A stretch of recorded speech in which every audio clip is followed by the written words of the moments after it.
ዮሐንስኔ ሃሎ ያጠምቅ በሄኖን ዮሐንስኔ ሃሎ ያጠምቅ በሄኖን ያጠምቅ በሄ መንግሥተ ሰማያት ቀርባለች ያለ ዮሐንስ ያስተምር ማነው ያስተዋለ? እንደ ተናገረው አዋጅ ነጋሪው ተራራው ዝቅ ይበል ይሙላ ጎድጓዳው። ዮሐንስኔ ሃሎ ያጠምቅ በሄኖን ዮሐንስኔ ሃሎ ያጠምቅ በሄኖን ያጠምቅ በሄ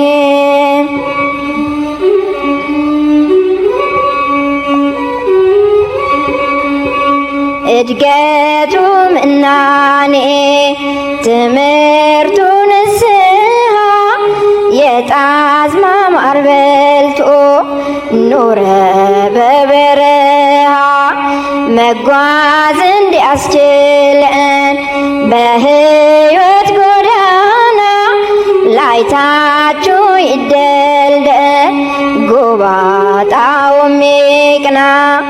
ዮሐንስኔ ሃሎ ያጠምቅ በሄኖን ዮሐንስኔ ሃሎ ያጠምቅ በሄኖን ያጠምቅ በሄ ሲኖር በምናኔ በሄኖን በረሃ ያጠምቅ ነበረ ዮሐንስ በውሃ በማየ ዮርዳኖስ በዮሐንስ እጅ ጌታ ተጠመቀ ድነትን ሊያውጅ።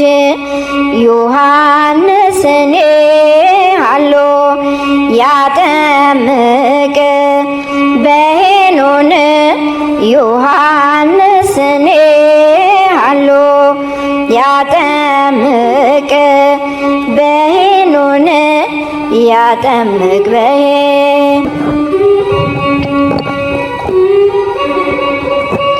ጌታውን አጥምቆ ለክብር የሚበቃ ከእናቱ ማህፀን ተገኘ ምርጥ ዕቃ።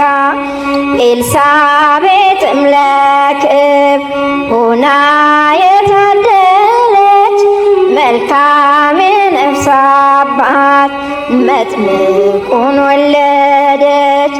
ኤልሳቤጥም ለክብር ሆና የታደለች መልካም የነፍስ አባት መጥምቁን ወለደች። ዮሐንስኔ ሃሎ ያጠምቅ በሄኖን ዮሐንስኔ ሃሎ ያጠምቅ በሄኖን ያጠምቅ በሄ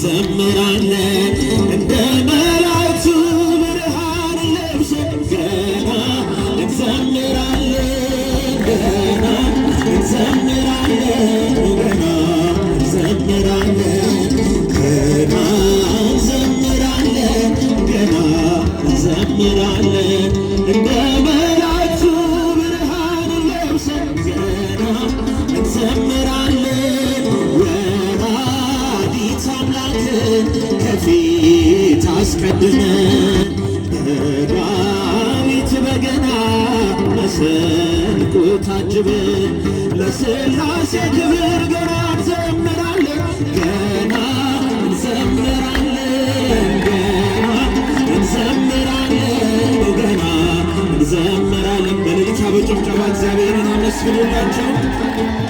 ገና እንዘምራለን እንደ መላእክቱ ብርሃን ለብሰን ገና እንዘምራለን በትዕቢት ሳይሆን በታላቅ ትሕትና በልዩ ተመስጦ በፍቅር ልቦና ስራችን ይሆናል ለአምላክ ምስጋና ገና እንዘምራለን ገና እንዘምራለን ገና እንዘምራለን ገና እንዘምራለን እንደ መላእክቱ ብርሃን ለብሰን ገና እንዘምራለን ዳዊት በተመስጦ እርቃኑን ቢሆን ፊቱን በዝማሬ ብትስቅበት አምላክ ከወደደ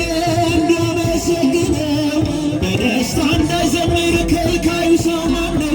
ገና እንዘምራለን ገና እንዘምራለን ገና እንዘምራለን ገና እንዘምራለን ገና እንዘምራለን እንደ መላእክቱ ብርሃን ለብሰን ገና እንዘምራለን ወላዲተ አምላክን ከፊት አስቀድመን በዳዊት በገና መሰንቆ ታጅበን በሥላሴ ክብር ገና እንዘምራለን ገና እንዘምራለን ገና እንዘምራለን። በእልልታ በጭብጨባ መስግኑ ሁላችሁ ከሰንበት ትምህርት ቤት ወጣቶች ጋር ሁላችሁም መላእክቱ ብርሃን ለብሰን ገና እንዘምራለን።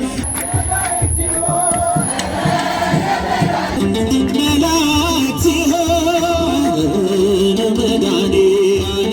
ለመድኃኔዓለም የቆሙ ለመድኃኔዓለም የቆሙ በዳዊት ምስጋና በያሬድ ዝማሬ ከቅዱሳን ጋራ ልዘምር አብሬ እርሱን ሳመሰግን ሜልኮል ብትቀበኝ ለጌታዬ ክብር እዘምራለሁ አንደበት የሚያወጣ የአምላኬን ማዳን አይቻለሁ በዓይኔ በገባው ሰማይ ፀሐይን ያቆመ ዛሬም ጎብኝቶኛል አስፈሪው ነበልባል እሳቱ ቢነደድ ለጣዖት እንድሰግድ ነገሥታት ቢያውጁም ሁሉ ቢተወኝም ቢጠላኝም አልል ጽናት ይሆነኛል ጌታ መድኃኔዓለም አንደበት የሚያወጣ የምስጋናን ቅኔ የአምላኬን ማዳን አይቻለሁ በዓይኔ በገባው ሰማይ ዛሬም ጎብኝቶኛል እየደጋገመ ወጥመድ ተሰበረ እኔም አመለጥኩ ከኃጢአት ፍላጻ ከሞት ተረፈኝ የአናብስቱን አፍ በኃይሉ የዘጋ የዳንኤል አምላክ ይኖራል ከእኛ ጋር አንደበት የሚያወጣ የምስጋናን ቅኔ የአምላኬን ማዳን አይቻለሁ በዓይኔ በገባው ሰማይ ዛሬም ጎብኝቶኛል እየደገና ነይ ነይ እምዬ ማርያም ነይ ነይ ቤዛዊተ ዓለም በእልልታ በጭብጨባና መስግኑላችንም ነይ ነይ እምዬ ማርያም ነይ ነይ ቤዛዊተ ዓለም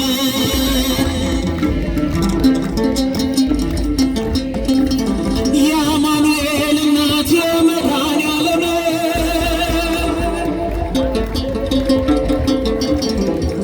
ሳሊ ለነ ቅድስት ይልሻል ተማሪ ሳሊ ለነ ቅድስት ይልሻል ተማሪ አንቺ አይደለሽም ወይ ለዓይነ ስውር በሬው ነይ ነይ እምዬ ማርያም እስኪ በእልልታ በጭብጨባ መስግኑላችሁ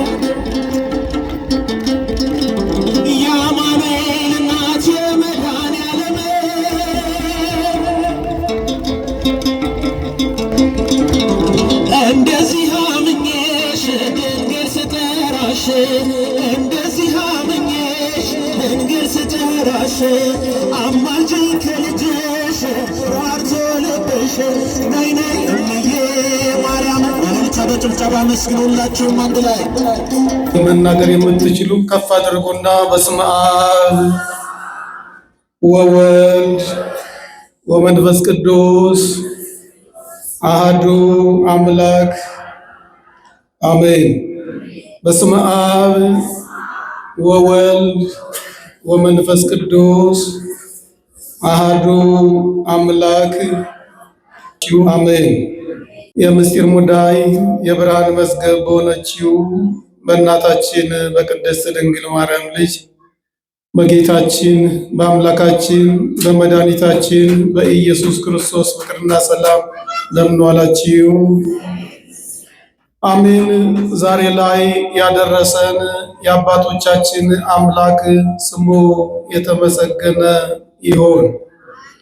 ዛሬ ላይ ፈቃደ እግዚአብሔርን አስቀድመን ለትምህርታችን መነሻ የሆነን ዘንድ የመረጥነው ርዕስ በዮሐንስ ወንጌል ምዕራፍ 17 ቁጥር 4 ላይ አንሰ ሰባይኩከ በዲበ ምድር ፈጽምየ ግብረ ዘወሀብከኒ ከመ እግበር የሚል ይሆናል። ወደ አማርኛ ሲመለስ አደርግ ዘንድ የሰጠኸኝን ሥራ ፈጽሜ በምድር አከበርሁህ። እሰራ ዘንድ የሰጠኸኝን ሥራ ፈጽሜ በምን አከበርሁህ? በምድር አከበርሁህ። በልባችን ላይ ተጸንሶ በአእምሯችን ተወልዶ በአንደበታችን ተናግረነው ለሌሎችም መትረፍ እንችል ዘንድ ሁላችሁም በቃሉ እንደማላስቸግራችሁ ይልቁንም ደግሞ በቃሉ መወለድ መሆኑን አምናችሁ ከፍ ታደርጉና እሰራ ዘንድ የሰጠኸኝን ሥራ ፈጽሜ በሉ። በምድር አከበርሁህ። የዮሐንስ ወንጌል ምዕራፍ 17 ቁጥር 4 ላይ ይገኛል። እስኪ ብቻችሁን እናንተ በሉት በቅድሙ ድምፅ በየተራ ሳይሆን አንድ ላይ እሰራ ዘንድ የሰጠኝን ፈጽሜ በምን አከበርሁ? በምድር አከበርሁህ። ጌታችን አምላካችን መድኃኒታችን ኢየሱስ ክርስቶስ ከልደቱ ጀምሮ መስቀል ላይ ተሰቅሎ ተፈጸመ የሚልበት ጊዜ መቅረቡን አውቆ 3 ዓመት ከ3 ወር ሊጨርስ አካባቢ ስለ ደቀ መዛሙርቱና ዓለም ላይ ስለተወለዱና ስለሚወለዱ የክርስትና ክፍሎች ወይንም ደግሞ አማንያን የጸለየው ጸሎት ነው። በዚህ ጸሎት ውስጥ የላከውን አብን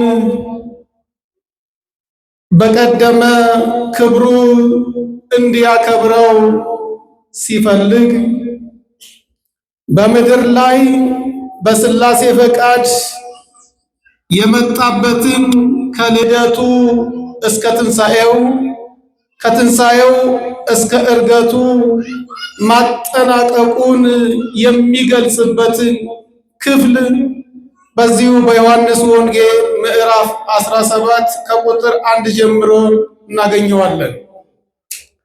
በዚህ ክፍል ውስጥ እግዚአብሔር ወልድ በተለየ አካሉ ወደ ምድር ሲመጣ በሥላሴ የታቀደ የተወሰነ መነሻና ፍጻሜ ያለውን ሥራ ይዞ ነው የመጣው።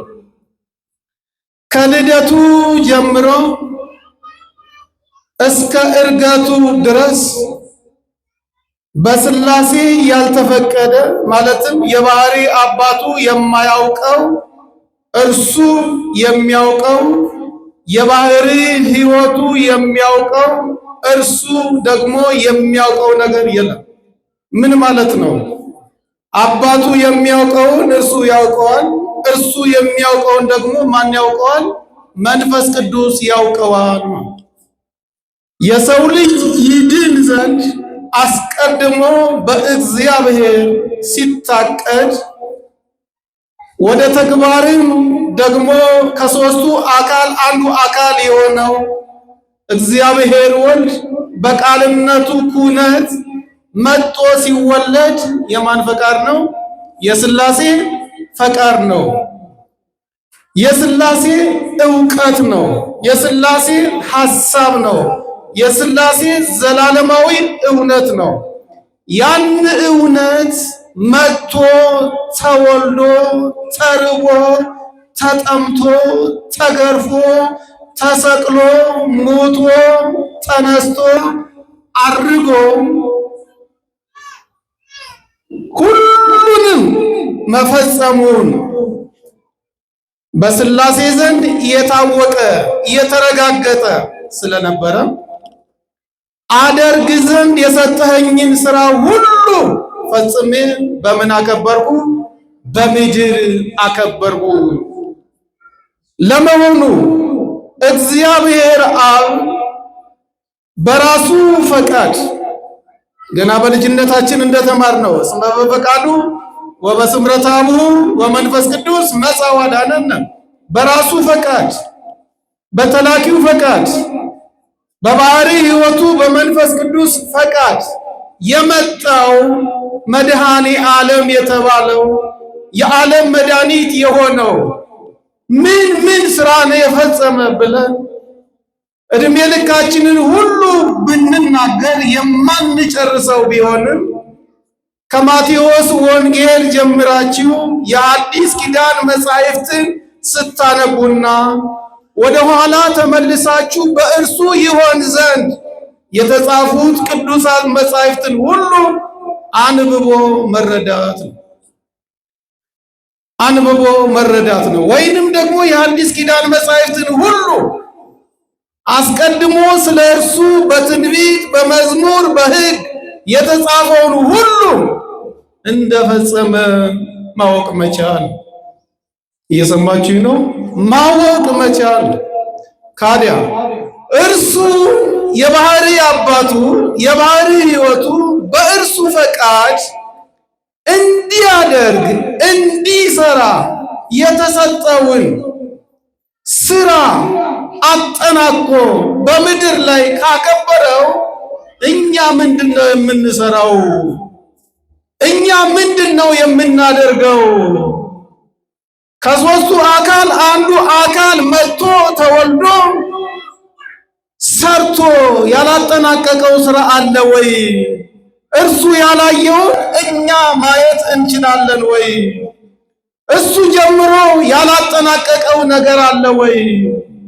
እሱ ተጋድሎ ጀምሮ ይሄንን ገድል ጀምሬዋለሁ እናንተ አጠናቁ ብሎናል ወይ? ታውቃላችሁ፣ መምህራን ያስተምሩንና ፈተናውን ለማን ይሰጣሉ? ለኛ ይሰጣሉ። እርሱ መምህር ነው፣ ያስተምረናል። ፈተናውንም ተፈትኖልናል፣ ውጤቱንም ሰጥቶናል። ተፈተኑ ብቻ ሳይሆን አስተምህሮ ደግሞም እኛን ሳይሆን ራሱ ተፈትኖ ትምህርቱንም የፈተናውን ውጤት ሰጥቶን አስተውሉ። ትምህርቱንም የፈተናው ውጤትንም ስራውንም እሱ ካጠናቀቀው፣ ገድሉንም እርሱ ካጠናቀቀው፣ እምነታችንንም እሱ ካጠናቀቀው፣ ክርስትናችንም የተጀመረ ብቻ ሳይሆን የተጠናቀቀ ከሆነ እኛ ምንድነው ማድረግ ያለብን? ስራውን ሁሉ እሱ ካጠናቀቀ ክርስትና ተጀምሮ ብቻ ሳይሆን ያለቀ ከሆነ ለኛ የሰጠን የእምነት ስራ ምንድነው የሚለው ማወቅና መረዳት ስለሚኖርብን ጥቂት ነገሮችን እናነሳለን። በዚህ በዮሐንስ ወንጌል ምዕራፍ 6 ቁጥር 27 ላይ ወይቤልዎ ምንተ ንረሲ ከመ ንግበር ግብረ እግዚአብሔር፣ የእግዚአብሔርን ስራ እንሰራ ዘንድ ምን እናድርግ ብለው የተከተሉት ሰዎች ጠየቁት። ወአውስአ እግዚእ ኢየሱስ ዝንቱ ውእቱ ግብረ እግዚአብሔር ከመ ትእመኑ በዘፈነወ ውእቱ። ምን እንስራ ብላችሁን የጠየቃችሁኝ? ምን እናድርግ ብላችሁን የጠየቃችሁኝ? ምን ይሻለናል ብላችሁን የጠየቃችሁኝ? እንግዲያውስ አላቸው፣ ምን እንስራ ብላችሁ ከጠየቃችሁኝ ስራችሁ መሆን ያለበት፣ ውሏችሁ መሆን ያለበት፣ አይምሯችሁና አይናችሁ ህሊናችሁ ሁሉ መኖር ያለበት በእግዚአብሔር በላከው ታምኑ ዘንድ ይህ የእርሱ ስራ ነው አለች። እየሰማችሁኝ ነው? እነሱ ምን እንስራ ብለው ጠየቁት። ምን እናድርግ ብለው ጠየቁት። እሱ ግን ምን አለ? የእናንተ ስራ መሆን ያለበት የላከውን ኢየሱስ ክርስቶስን ማመን ነው አላቸው። አያችሁ፣ እሱ እምነትን ሁሉ ጨርሶ ገድልን ሁሉ ጨርሶ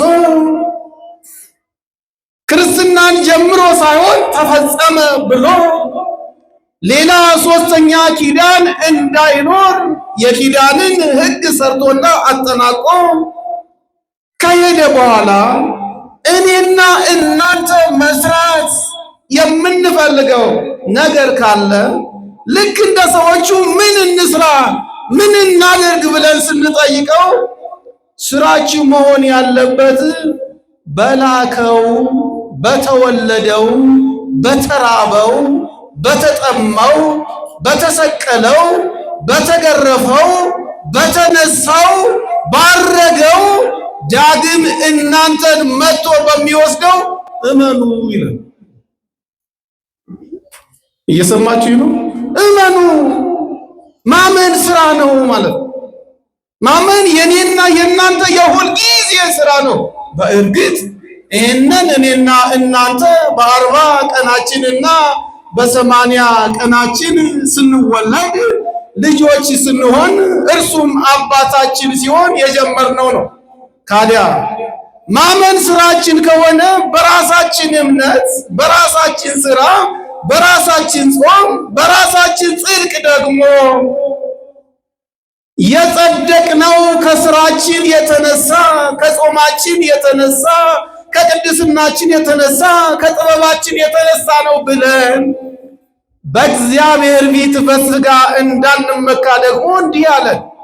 በአንደኛ ቆሮንቶስ ምዕራፍ 1 ቁጥር 29 ጀምረን ስናነብ ሥጋ የለበሰ ሁሉ በእግዚአብሔር ፊት እንዳይመካ። በደንብ ስሙ። ሥጋ የለበሰ ሁሉ በማን ፊት እንዳይመካ? በእግዚአብሔር ፊት እንዳይመካ አለ። ነገር ግን በእግዚአብሔር ይመካ ተብሎ የተጻፈው ይሆን ዘንድ ጥበብና ተመልከቱ፣ ጥበብና ጥበብ አለ፣ ቅድስና አለ፣ ቤዛነትም ጽድቅም በተደረገልን በኢየሱስ ክርስቶስ በኩል ሆነላችሁ። እኔ በራሴ ጥበብ ነው የጸደቅኩት እንዳንል፣ እኔ በራሴ ቤዛነት ነው ለመንግስቱ የበቃሁት እንዳንል፣ እኔ በራሴ ጽድቅ ነው እግዚአብሔር ፊት የቆምኩት እንዳንል፣ እኔ በራሴ ጥበብ ነው ዓለምን ያሸነፍኩት እንዳንል፣ ጥበብም ጽድቅም ቅድስናም ቤዛነትም የሆነው በማን ነው አለ? በመድኃኔዓለም ነው። ጥበብም ጽድቅም ቅድስና ቤዛነትም በመድኃኔ ዓለም ከሆነ እኛ ምን እናድርግ ብለን ቃሉን ስንጠይቅ በዚህ ኑሩ። በየት ኑሩ? በዚህ ኑሩ። በተደረገላችሁ ነገር ንስሐ እየገባችሁ ኑሩ። ኑሩ፣ ተመላለሱ። ጥላቻን ናቁ፣ ተገበሩ። ጽድቅን ደግሞ ስሩ። ጽድቅ ምን በሉ? ስሩ። ፍጠሩ ማለት አይደለም። በተደረገው ነገር ላይ ተመላለሱ። ሕይወታችሁ የአዘቦት እውነት ይኑረዋል። ካዲያ በዚህ ዘመን እንዴት ጽድቅን መስራት እንችላለን? እንዴትስ በእውነት መመላለስ እንችላለን የሚለው እጅግ በጣም ከባድ ነው። እንደምታስታውሱት በትንቢተ ኢሳይያስ ምዕራፍ 59 ቁጥር 9 ላይ እንዲህ የሚል ቃል አለ። ወርቅነ እምጽድቅ ወሃደግነ ሪታ ወተሃጣት ጽድቅ እንፍኖትነ። ግዕዙን በግዕዝ ሳይሆን እጃችሁ ላይ ባለው አማርኛ ቃሉን ላንብብላችሁ። ፍርድ ወደ ኋላ ተመልሷል፣ ጽድቅም ሩቅ ቆሟል፣ እውነትም አደባባይ ወድቋል። የሚገርም ነው። እውነት የት ወድቋል? አደባባይ ወድቋል። እውነትም ከሰው ልጆች ሁሉ ርቋል። ከክፋት እና ከተንኮል የራቀ ሰው እንኳ ቢኖር አለ እሱን ያሳድዱታል። ቃሉ የሚለን በጽድቅ ኑሩ ነው። ፊት አታጓሉ ነው። ጽድቅ ሩቅ ሳይሆን በአእምሯችሁ ይሁን ነው። እውነት ከመካከላችሁ ይጥፋ ሳይሆን በእውነት ምን በሉ? ተመላለሱ ነው። ነብዩ ግን እውነት አደባባይ ወድቋል፣ እውነት አደባባይ ቆሟል ቢለን ጥሩ ነበረ። እውነት አደባባይ ላይ ታይቷል ቢለን ግሩም ነበረ። እውነት ጓሮ ላይ ሆኗል ቢለን አላየነውም እንድል ነበረ። እውነት እያንዳንዱ ቤት አለ ቢለን እኛ ቤት የለም ብለን ሐሳብ እናነሳ ነበረ። ግን ሁላችን በምንመላለስበት አደባባይ ላይ እውነት ወድቋል። ዛሬም ከእኔና ከናንተ መካከል እኩል ተወልደው እኩል ጤነኞች ሆነው መንገድ ላይ ወድቀው የሚለምኑ አብዛኛዎቹ ሰዎች እውነትን የተሸከሙ ሰዎች ናቸው። በየመስሪያ ቤቱ 10 ዓመት 20 ዓመት ደሞዝም ሳይጨመርላቸው በስራ ደረጃም ከፍታ የማናይባቸው ሌቦች ያልሆኑና ለሃይማኖታቸውና ለሀገር የሚቆረቆሩ ሰዎች ናቸው። ዛሬ ብዙ እውነትን የሚናገሩ ሰዎች፣ ለእውነት የሚቆሙ ሰዎች ኑራቸው ከባድ ነው። መስሪያ ቤት ያላቸው ገጽታም እጅግ በጣም ውስብስብ ነው። እንደ ሀገርም ሌባ የሚከበርበት፣ ሌባ ቆሞ የሚመላለስበት፣ አንገቱን ቀና ብሎ የሚያይበት፣ እውነተኛ ሰው ደግሞ አንገቱን ደፍቶ ደህይቶ ተርቦ ተጠምቶ ተጎሳቅሎ ስናየው ዛሬም እውነት አደባባይ ላይ ወድቋል። ያን እውነት ኑሩት አለን። በምድር ላይ ሊያደርግ የሚገባውን ስራ የሥላሴን ፈቃድ ያጠናቀቀው መድኃኔ ዓለም የራሱን ፈቃድ እንዳንረሳ እግዚአብሔር ስለሆነ ሳንረሳ ያጠናቀቀው ጽድቅ ኑሩ። ምክንያቱም ጽድቅ የሆነው በእርሱ ነው አለ። ጥበብ የሆነው በእርሱ ነው አለ። ቤዛነት የሆነው በእርሱ ነው አለ። ቅድስና የሆነው በእርሱ ነው አለ። እናንተ ግን ምን በሉ? ኑሩ ኑሩ። የከበደን መኖር ነው። አንደበታችን ላይ እልልታ ሙሉ ነው፣ ዝማሬ ሙሉ ነው፣ ተሰጦ ሙሉ ነው። እግዚአብሔር ይመስገን አንደበታችን ላይ ሙሉ ነው። ግን ልባችን ላይ ያልኖርነው ክርስትና ምድር ላይ እንጂ መንግስተ ሰማያት አያስገባንም። ብዙ ጊዜ ጉባኤዎች ይዘጋጃሉ። ብዙ መምህራንም ይመጣሉ። ብዙ ዘማሪያንም ይዘምራሉ። ከሁሉም በላይ እዚሁ እናንተን የሚመሯችሁ ከኛም በላይ ናቸውና ያስተምሯችኋል፣ ይገስጿችኋል። ግን ምን ያህል ክርስትና ኑረነዋል? ለእኔና ለእናንተ የሚሰጥ ነው። ታስተውላላችሁ። በዚህ በትንቢተ ዘካርያስ ምዕራፍ 11 ቁጥር 9 ላይ ወእቤሎሙ ኢይሬእየክሙ እንደዚህ ይላችኋለሁ፣ ከዚህ በኋላ አልጠብቃችሁም። ዘሞተሂ ለይሙት የሞተውም ይሙት፣ ወዘደክመሂ ለይርከብ የሚደክመውም የሚጠፋውም ይጥፋ። እስመ ርቀት ጽድቅ ማእከሌክሙ ከእናንተ መካከል እውነት ጠፍታለችና።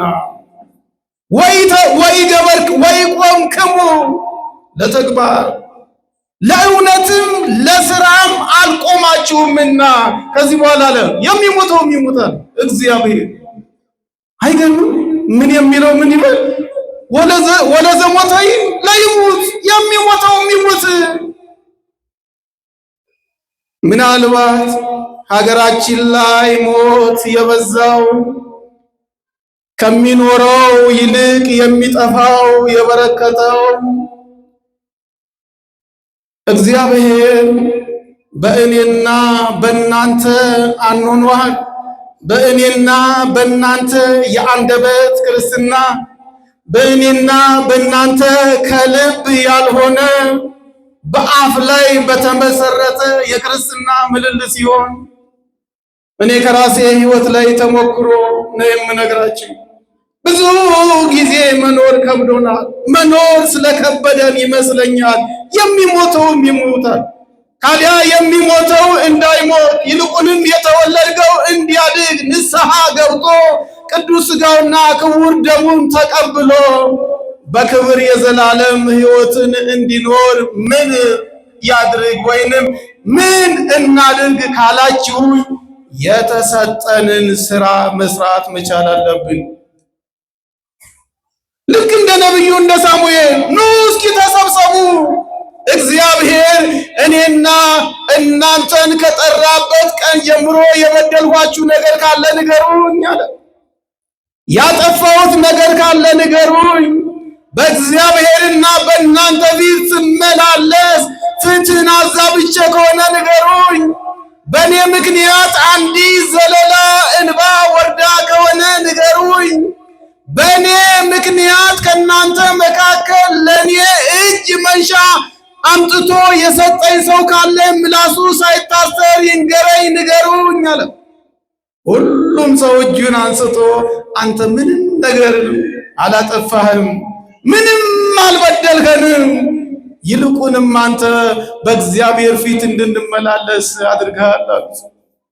ታዲያ ይሄንን ጥያቄ ለእናንተ ብጠይቃችሁ መስሪያ ቤታችሁ ላይ ቆማችሁ ሰራተኞቻችሁን ከጥበቃ ጀምሮ ሐሳብ ስጡ ብላችሁ ብትጠይቋቸው ምን ይሏችኋል?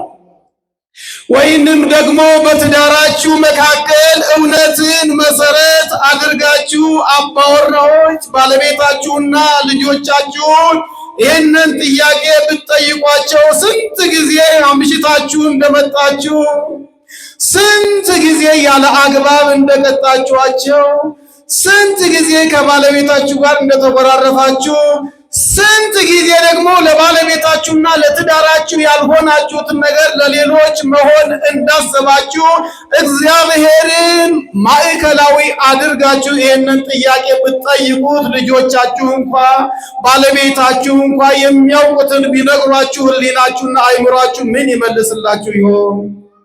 ወይንም ደግሞ እያንዳንዳችሁ ከተወለዳችሁበት ነፍስ ካወቃችሁበት ጊዜ ጀምሮ አይምሯችሁን ወደኋላ መልሱትና ወንጌል መማር ከጀመራችሁበት፣ ዝማሬ መዘመር ከጀመራችሁበት፣ ቅዳሴ ማስቀደስና ኪዳን ማስደረስ ከጀመራችሁበት ጊዜ ጀምሩና እስኪ ወደኋላ ተመልሳችሁ ከእግዚአብሔር ጋር ያሳለፋችሁትን ጊዜ መርምሩ፣ ፈትሹ። የሚቆጫችሁ የእድሜ ክልል አይኖርም ይሆን? ንስሐ ያልገባችሁበት የዘመን ኃጢአት አይኖርም ይሆን? ለንስሐ አባታችሁ እንኳ እስካሁን ድረስ ያልነገራችሁት የበደልና የኃጢአት ክምችት በመካከላችን ካላችሁ እናቶችና አባቶች አይኖርም ይሆን? ያ ካለ የተሰጠንን ስራ ወይንም ደግሞ ስለኔና ስለናንተ ወደ ምድር መጥቶ የሰጠኝን ስራ ሁሉ ፈጽሜ በምድር አከበርኩ። ምንድነው እሱ የሰጠው ስራ? ተሰቀላለው። ምንድነው እሱ የሰጠው ስራ? ተራባለው። ምንድነው እሱ የሰጠው ስራ? ተጠማለው። ምንድነው እሱ የሰጠው ስራ? ተገረፋለው። ምንድነው እሱ የሰጠው ስራ? 3 ቀን 3 ሌሊት በከርሰ መቃብር እደር አለው። ምንድነው እሱ የሰጠው ስራ? አንተ ምክንያቱም እሱ አምላክ ሲሆን ሂድና ባሪያውን አለው። ምንድነው እሱ የሰጠው ስራ? እንደ ሰው ልጅ ተፈተን አለው። ምንድነው እሱ የሰጠው ስራ? እንደ በግ ቀራንዮ አደባባይ ላይ መስዋዕት ሆነ፣ ትክ ቤዛ ሆነ፣ ዓለምን አዳን አለው። ታዲያ እኔና እናንተስ ምንድነው አሁን የምንሆነው? የምናመልከው ይሄ ነው። የምናመልከው የሞተ እንጂ የገደለ አይደለም። የምናመልከው የተራበ እንጂ ያስራበ አይደለም። የምናመልከው ስለኛ የተጠማ እንጂ ያስጠማ አይደለም። የምናመልከው የገረፈ ሳይሆን የተገረፈ ነው። የምናመልከው የሰቀለ ሳይሆን የተሰቀለ ነው። የምናመልከው ሰውን ገሎ የቀበረ ሳይሆን ስለኔና ስለናንተ ኃጢአት 3 ቀን 3 ሌሊት በከርሰ መቃብር ያደረ ነው። እኛስ እንዴት እየኖርን ነው? በቃ ክርስትና ማለት ይሄ ነው። ለዚህ አይደል በዚሁ በዮሐንስ ወንጌል ምዕራፍ 17 ቁጥር 28 ላይ እኔ አለ በወደድኳቸው መጠን እንደወደድኳቸው ዓለም ያውቃል። ተመልከቱ፣ እርሱ እኛን የወደደበት መጠን በስላሴ መካከል ባለው ፍቅር መጠን አይገርምም?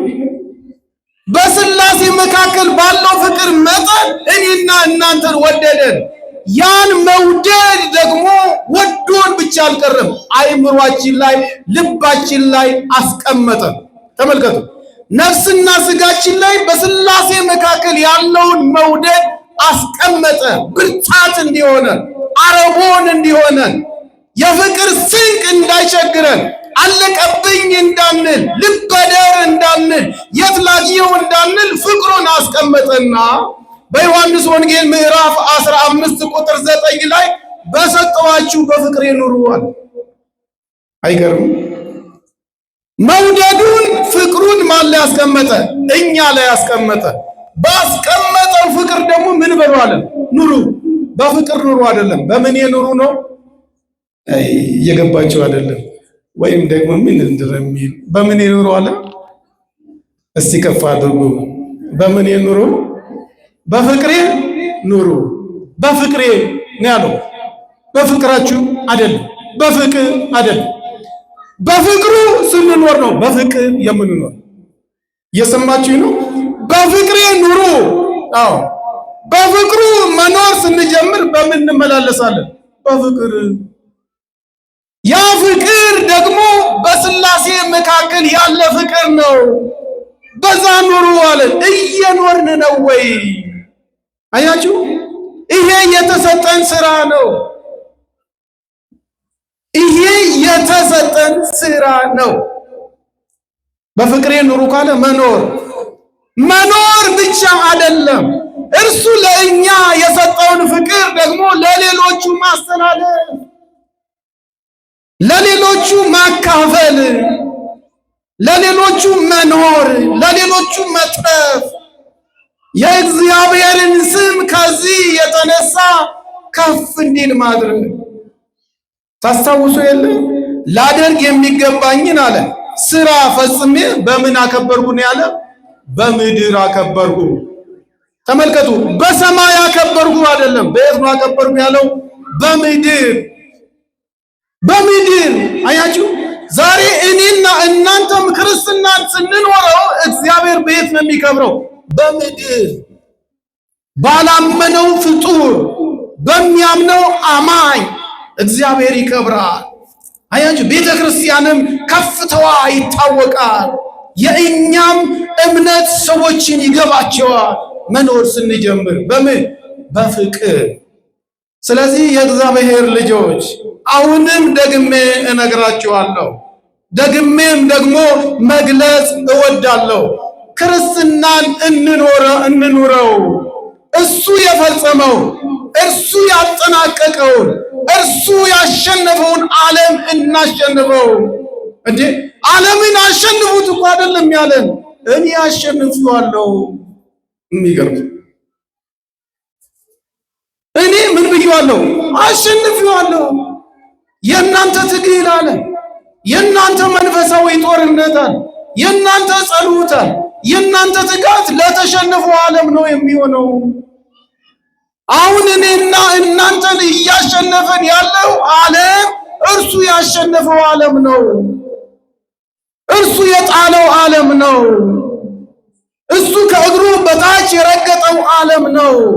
ያንን ደግሞ እንዴት እናሸንፈዋለን ካላችሁ ያሸነፈውን የረታውን፣ አያችሁ፣ በብርሃን ያሳደደውን መድኃኔ ዓለም እግር ስር ስንወድቅ ሁሉም ይወድቃል።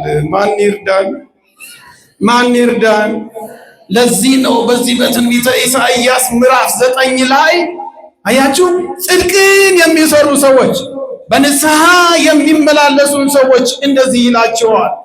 አያችሁ፣ በእንጨት መካከል እንዳለ ትንታግ እና በነዶ መካከል እንዳለ ፋና አደርጋቸዋለሁ። ከዛ በኋላ ኢየሩሳሌም በሰላም ትኖራለች፣ ጠላቶቿም ይበተናሉ። በእንጨት መካከል ያለ ትንታግ የሚጠቀመው እርሱ ነው ወይንስ እንጨቶቹ ነው የሚጠቀሙት? እናንተ እኮ መቼም እሳትም አናውቅም እንዳትሉኝ። በእንጨት ያለ መካከል ትንታግ የሚሸነፈው እሳቱ ነው ወይንስ እንጨቱ ነው? ኧረ ተናገሩ። እንጨቱ ነው። ምኑ ስለሚያነደው? እሳቱ ስለሚያነደው። አያችሁ፣ ወደ እኔ ከቀረባችሁ አለ፣ ከተመለሳችሁ አለ፣ መኖር ከጀመራችሁ አለ፣ እናንተ ትንታግ ትሆናላችሁ አለ። ሌላው ምን ይሆናል? እንጨት ይሆናል። እንጨት ከሆነ ደግሞ ትንታጉ አጠገብ ካለ ምን ይላል? ይቃጠላል።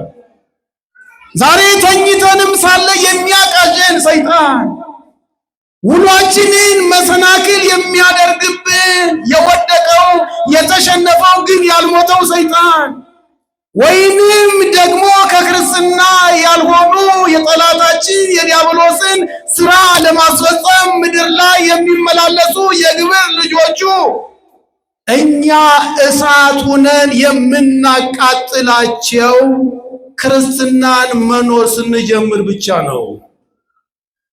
ክርስትና መኖር ስንጀምር ብቻ ነው።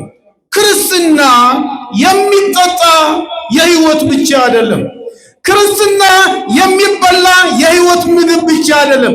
ክርስትና ጠላትንን የሚያቃጥል የማይጠፋ እሳት። ምን የሚል እሳት ነው? የማይጠፋ እሳት ነው። እኛ የምንሞቀው ሌሎችን ግን የሚያቃጥል፣ እኛን ከፍ የሚያደርግ ሌሎችን ደግሞ የሚያባርር ክርስትና ነው እኛ የተሰጠ። ያንን ካወቅን ደግሞ ሌላው እንጨት ይሆናል፣ እኛ እሳት እንሆናለን። እኛን ሞቀዋለን፣ ሌላው ይቃጠልበታል። ይህንን እንድንኖርና እግዚአብሔር እንዲከብር ደግሞ የተሰጠንን ስራ መፈጸም ይኖርብናል። ማን ይርዳን? ማን ይርዳን? እግዚአብሔር ይርዳን። ካዲያ እንዴት እንኑረው? እውነት ከባድ ክርስትና እኮ በጣም ቀላል ነገር ነው። እውነት ለመናገር ምን ማለት ነው? በጣም ቀላል ነው። እሱ የኖረውን መኖር ነው። እርሱ የሆነውን መሆን ነው። ብዙ ጊዜ አይታችሁ ከሆነ ከመጽወትና ከመስረቅ የትኛው ነው የሚከብደው? ከመስጠትና ከመስረቅ የትኛው ነው የሚከብደው? መስረቅ። ለምን መሰለ? ጨለማ መጠበቅ አለብህ። ከሰው ጋር መታገል መቻል አለብህ። ደግሞም ያ የምትሰርቀው ሰውዬው ጉልበቱ ካንተ ከተሻለ ይደበድባል። ከዛም ያልፋል ጉዳዩ። ተመልከቱ። ኃጢአት ከመስራትና ጽድቅን ከመስራት የትኛው ነው የሚበልጠው? ኃጢአት ለመስራት ብዙ ዋጋ ትከፍላል። ብዙ ዋጋ። አያችሁ፣ ሰውን ይቅርታ መጠየቅና መበደል ልዩነቱን ይዩት። ጨለማና ብርሃን ልዩነቱን ይዩት። ጽድቅንና ኃጢአትን ልዩነቱን ይዩት። ምጽዋትንና ስርቆትን ልዩነቱን ይዩት። መፋቀርንና መዋደድን ልዩነቱን ይዩት። ልዩነቱ እጅግ በጣም ከባድ ነው። ክርስትና ለኑሯችንም፣ ለትዳራችንም፣ ለስራ ገበታችንም ከሰዎች ጋር ያለንን አኗኗር ሁሉ እጅግ በጣም አቅሎ ነው የሰጠን። ግን ያንን እንዴት እንኑረው? እርሱ የፈጸመውን ያደርግ ዘንድ ሁሉ ያጠናቀቀውን ስራ ነው የሰጠን። ካዲያ እሱ ክርስትናን ከቋጨው፣ ድልን ሁሉ ከደመደመው፣ ክርስትናን ከመጀመሪያው ጀምሮ እስከ መጨረሻ ካደረሰው፣ ሰማዕታት ያንን ሁሉ ዋጋ እንዴት ከፈሉ? ጻድቃን ያንን ሁሉ ዋጋ እንዴት ከፈሉ? ደናግል ያንን ሁሉ ዋጋ እንዴት ከፈሉ ካላችሁኝ፣ ጻድቃን፣ ሰማዕታት፣ ደናግል፣ መነኮሳት፣ የእግዚአብሔር አማኞች ሁሉ ያንን ዋጋ የከፈሉት እርሱ የከፈለልን ዋጋ የማይረሳ የማይጠፋ እሳት ሆኖባቸው ነው። ተመልከቱ። ሰማዕታት የከፈሉት ዋጋ ሁሉ እርሱ የፈጸመውን የሚያልፍ አይደለም። እርሱ ያደረገልን፣ እሱ የከፈለልን፣ እርሱ የሆነልን መድኃኔ ዓለም የሰራውን ስራ ሁሉ የሚሽር ፍቅር ስለሌለ ነው። የሚያልፍ ቤዛነት ስለሌለ ነው። ከውለታዎች ሁሉ የማይከፈል ውለታ ስለሆነባቸው እና ከእርሱ ይልቅ የተሻለ አምላክ ስለሌለ ነው። ተመልከቱ፣ ስለሌለ ነው። ምክንያቱም ቅድም እንዳልኳችሁ እርሱ ያደርግ ዘንድ ወደ ምድር መጥቶ የፈጸመው እግዚአብሔር የከበረበት መንገድ የማይደገም ነው። አብዛኛው በሰማዕታት የማይደገም፣ በጻድቃን የማይደገም፣ በመነኮሳት የማይደገም መጥቶ በድንግልና ተወለደ። ይህንን ማንም አይደግመው። አምላክ ያደረገውን ድንቅ ስራና የአምላክነቱን ስራ የሚደግም የለም። በእመቤታችንና ለእመቤታችን የተደረገውንም ዓለም ከተፈጠረ ጀምሮ ዓለም እስከሚያልፍ ድረስ ከእህቶቻችን ከእናቶች መካከል ማንም የሚደግመው የለም። መስቀሉ ላይ የተሰራውን ስራ ሁሉ ቤዛነት ስለሆነ፣ ቅድስና ስለሆነ፣ ምትክነት ስለሆነ፣ የማዳን ስራ ስለሆነ ይህንን ማንም አይደግመው። ግን ደግሞ እንድንኖርበት ጠርቶናል። ምን እንድንልበት? ኧረ በማርያም ምን እንድንልበት? እንድንኖርበት። እስኪ እንኑረው። የጾምነውን ጾም እስኪ በተግባር እንኑረው። የምንጸልየውን ጸሎት እስኪ በተግባር እንኑረው። የምንቀበለውን የቅዳሴ ተሰጥኦ እስኪ በተግባር እንኑረው። ንስሐ ግቡ ብለው አባቶቻችን ሲነግሩን ንስሐ እንግባና እግዚአብሔርን አስደስተን ጠላታችንን እናባረው።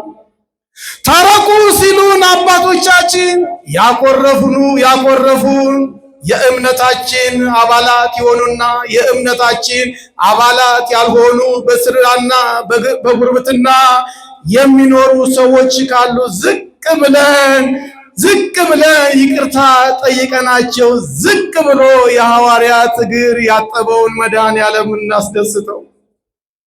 ወገኖቼ፣ በልባችን የተቀመጠ ጥላቻ እና እግዚአብሔር ያልወደደው ሐሳብ ካለ እርሱን አውጥተን ጥለን በፍቅሬ ኑሩ ያለንን ቃል እንተግብረውና መድኃኔዓለም እናስደስተው። መኖር ማለት ይሄ ነው።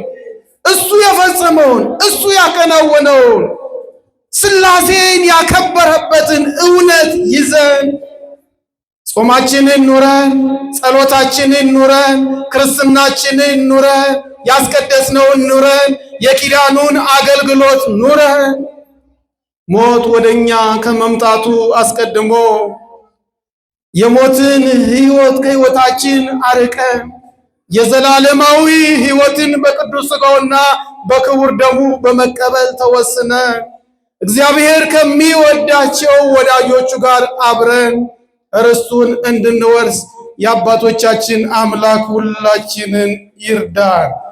ይህችን ጥቂት ሰዓትም እውነት ለመናገር እናገራለሁ ብዬ አላሰብሁም። መላከ ብስራት አባታችን ታላቁ አባትና እንዲሁም ደግሞ መጋቤ ብሉይ ሰናይ ሲኒሻው አይ ያሙኛል ስላቸው ችግር የለም መሐሪው መድኃኔዓለም ነው፣ መጥተህ ብትቆም ደግሞ ይሻላል፣ ከዛም አልፎ ትድናል ሲሉኝ ቃሉ እውነትም ስለሆነ የቆምኩትም ደግሞ መድኃኔዓለም ፊት መሆኑን ስለማምን ነው የቆምኩትና እውነት ነው እንደተባለው ስነሳ ትንሽ እየከበደኝ ነበረ። ይህን ያህል ደቂቃም እናገራለሁ ብዬ አላሰቡም። አዳኝ እሱ ነው፣ ፈዋሽ እሱ ነው፣ ይቅር ባይ እሱ ነው። ደግሞም ከእርሱ በላይ ሌላ አባት የሌለን መሆኑን ስለማውቅና ስለምንረዳም መጥቼ ይችን ጥቂት መልእክት አስተላልፍ ያለው ትልቁን ትምህርትና መልእክት ግን በታላቁ አባቴ መላከ ብስራት አብርሃምና እንዲሁም ደግሞ በመጋቤ ብሉይ ሰናይ ሲኒሻው የሚተላለፍ ይሆናል። አፌ እየተኮላተፈም ቢሆን ተረጋግታችሁ ተቀምጣችሁ እያረማችሁ እያስተካከላችሁ ስለሰማችሁኝ እጅግ በጣም ዝቅ ብዬ እናንተን ማመስገን እፈልጋለሁ። እግዚአብሔር ያክብርልኝ። በመጨረሻም የተሰጠን ስራ ይሄው ፊት ለፊታችሁ የምታዩት አንዱ ነው። ይሄም ይሄው የምታዩት ሕንፃ ቤተ ክርስቲያን እግዚአብሔር አጠናቁት ብሎ የሰጠን የክርስትና ስራ ነው። የክርስትና ስራ ነው። እሱም ደግሞ ለኛ የተሰጠንን የቤት ስራ ለሌሎቹ መስጠት መኮረጅ ነው።